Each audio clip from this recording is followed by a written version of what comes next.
नमस्कार, मैं हूं अंसार। आप सबों का मेरे YouTube चैनल में एक बार फिर से स्वागत है। साथियों, निष्ठा 3.0 के अंतर्गत माह जनवरी में 2 कोर्स पूरे करने हैं, कोर्स नंबर 7 और कोर्स नंबर 8। इस कोर्स में नामांकन की अंतिम तिथि 25 जनवरी है, जबकि इस कोर्स को पूरा करने की अंतिम तिथि 31 जनवरी है।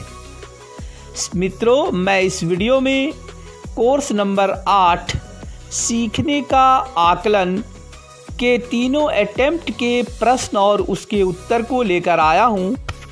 आइए प्रश्नों की शुरुआत करते हैं। साथियों, आप स्क्रीन पर प्रश्न देख रहे होंगे।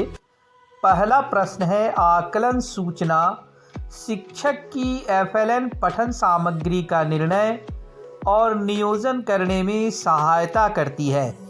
इस प्रश्न का सही और सटीक उत्तर होगा, ध्यानपूर्वक अवलोकन के साथ 21वीं सदी कौशल का प्रयोग करते हुए बच्चों के सीखने को पढ़ाने और मार्गदर्शन करने के लिए। अगला प्रश्न है, कक्षा पुस्तकालय या साक्षरता क्षेत्र में निम्नलिखित नहीं होता है। इसका सही और सटीक उत्तर होगा ब्लॉक बिल्डिंग। अब चलिए अगले प्रश्न की ओर बढ़ते हैं। अगला प्रश्न है, निम्नलिखित में से कौन सी FLN गतिविधि नहीं है। इस प्रश्न का सही उत्तर होगा पेंसिल को निर्दिष्ट डिब्बे में रखना। अगला प्रश्न है, 360 डिग्री रिपोर्ट कार्ड में शामिल होगा। इस प्रश्न का सही और सटीक उत्तर है एक बच्चे के व्यक्तित्व के सभी पहलू।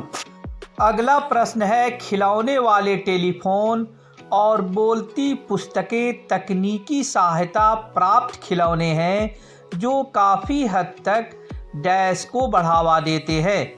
साथियों, इस प्रश्न का सही और सटीक उत्तर होगा भाषा और संप्रेषण कौशल। अगला प्रश्न है, कक्षा में वे कौन से क्षेत्र होते हैं जहां बच्चों को विकास के विशिष्ट क्षेत्र से संबंधित प्रायोगिक सामग्री मिलती है। इस प्रश्न का सही और सटीक उत्तर होगा सीखने के गतिविधि केंद्र। अब चलिए अगले प्रश्न की ओर बढ़ते हैं। अगला प्रश्न है, गणित या हस्त कौशल क्षेत्र शिक्षकों को बच्चों के बारे में एक अपरिपक्व आकलन प्रदान करेगा। इस प्रश्न का सही उत्तर होगा संज्ञानात्मक विकास। अगला प्रश्न है, किए हुए आकलन को अभिभावकों को संप्रेषित किया जाना आवश्यक है। इस प्रश्न का सही उत्तर होगा उपयुक्त पूर्व निर्धारित अंतराल पर।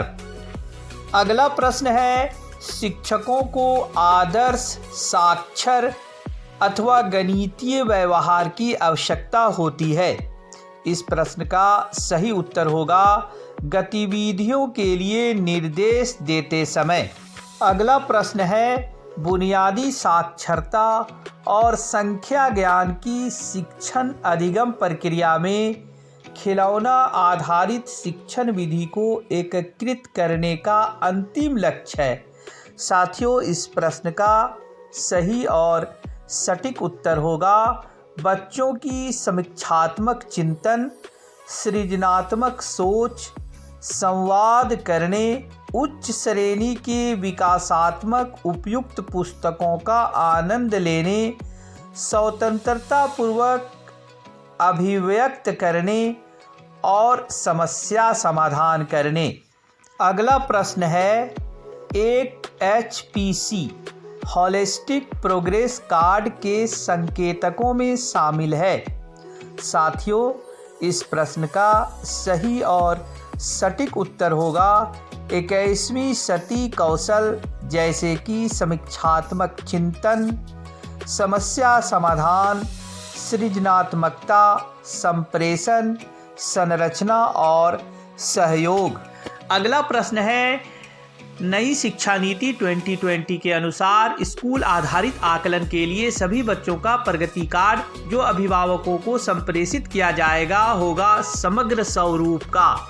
अगला प्रश्न है, अभिभावक घर पर बुनियादी साक्षरता को बढ़ावा और प्रोत्साहन डैश सुनिश्चित करके दे सकते हैं। इस प्रश्न का सही और सटीक उत्तर होगा आयु उपयुक्त श्रेणीबद्ध कहानी पुस्तकें, खिलौने और हस्त कौशल वस्तुएं। अगला प्रश्न है, शिक्षक को द्वितीय भाषा पर बल नहीं देना चाहिए। इस प्रश्न का सही उत्तर होगा यदि बच्चा सहज नहीं है। अब चलिए अगले प्रश्न की ओर बढ़ते हैं। अगला प्रश्न है, पढ़ने का बहाना करने के लिए एक गतिविधि है। इस प्रश्न का सही और सटीक उत्तर होगा बुनियादी साक्षरता।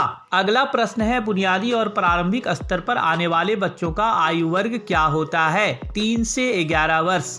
अगला प्रश्न है, हम बुनियादी अवस्था में बच्चों को FLN सीखने के लिए निम्न द्वारा प्रोत्साहित करेंगे। इसका सही उत्तर है खेल आधारित गतिविधि। अगला प्रश्न है, जारी आकलन सूचना डैश के लिए आवश्यक है। इस प्रश्न का सही उत्तर होगा विकासात्मक उपयुक्त FLN कार्यक्रम के नियोजन एवं कार्यान्वयन। अब चलिए नेक्स्ट अटेम्प्ट के प्रश्नों को देखते हैं। पहला प्रश्न है, शिक्षक को सकारात्मक होना चाहिए डैश के लिए। इस प्रश्न का सही उत्तर है प्रत्येक बच्चे के सीखने। अगला प्रश्न है, 360 डिग्री रिपोर्ट कार्ड में शामिल होगा। इसका सही उत्तर है एक बच्चे के व्यक्तित्व के सभी पहलू। अगला प्रश्न है, HPC कार्ड घर और स्कूल के बीच एक महत्वपूर्ण कड़ी होगा और इसके साथ नियमित अभिभावक शिक्षक मीटिंग होगी। इस प्रश्न का सही उत्तर होगा बच्चों की समग्र शिक्षा और विकास में अभिभावकों अथवा परिवारों को सक्रिय सहभागी बनाने के लिए। अगला प्रश्न है, बुनियादी साक्षरता और संख्या ज्ञान के लिए आकलन डैश सुनिश्चित करने में सहायता करता है। इसका सही उत्तर है सीखने की अयोग्यताओं और संभाव्य योग्यताओं की प्रारंभिक पहचान। अगला प्रश्न है, जब एक बच्चा खिलौनों को एक पंक्ति में सबसे बड़े से सबसे छोटे की ओर रख रहा हो तो शिक्षक वास्तव में बच्चे की डैश में प्रगति का अवलोकन कर रहा है। इस प्रश्न का सही और सटीक उत्तर है बुनियादी संख्या ज्ञान के तहत क्रमबद्ध करने का कौशल। अगला प्रश्न है, हम बुनियादी अवस्था में बच्चों को FLN सीखने के लिए निम्न द्वारा प्रोत्साहित करते हैं। इसका सही उत्तर है खेल आधारित गतिविधि। अगला प्रश्न है, खिलौनों और शैक्षणिक खेल सामग्री को विकासात्मक रूप से उपयुक्त, सांस्कृतिक रूप से उचित और डैश होना चाहिए। साथियों, इस प्रश्न का सही और सटीक उत्तर है सभी बच्चों की रुचियों से जुड़ा और अपने घर के परिवेश से सुयोजित। अगला प्रश्न है, FLN में शिक्षक बच्चों का सबसे अच्छा काम एकत्रित करता है और उसे एक फाइल फोल्डर में सीखने के प्रमाण के रूप में रखता है। फोल्डर को कहा जाता है पोर्टफोलियो। अगला प्रश्न है, बुनियादी साक्षरता और संख्या ज्ञान प्रशिक्षण में शामिल होना चाहिए। इस प्रश्न का सही उत्तर है प्री स्कूल और सभी प्राथमिक शिक्षकों को। अगला प्रश्न है, शिक्षकों को आदर्श साक्षर और गणितीय व्यवहार की आवश्यकता होती है। इस प्रश्न का सही उत्तर है गतिविधियों के लिए निर्देश देते समय। अब चलिए अगले प्रश्न की ओर बढ़ते हैं। अगला प्रश्न है, बच्चों के अवलोकन और विश्वसनीय सूचना एकत्र करने का तरीका नहीं है। इस प्रश्न का सही उत्तर है साथी शिक्षक से बात करना। अगला प्रश्न है, आकलन नियोजित, व्यवस्थित और संरचित होता है और डैश का अभिन्न अंग होता है। इस प्रश्न का सही उत्तर है पाठ्यचर्या अथवा पाठ्यक्रम। धन्यवाद।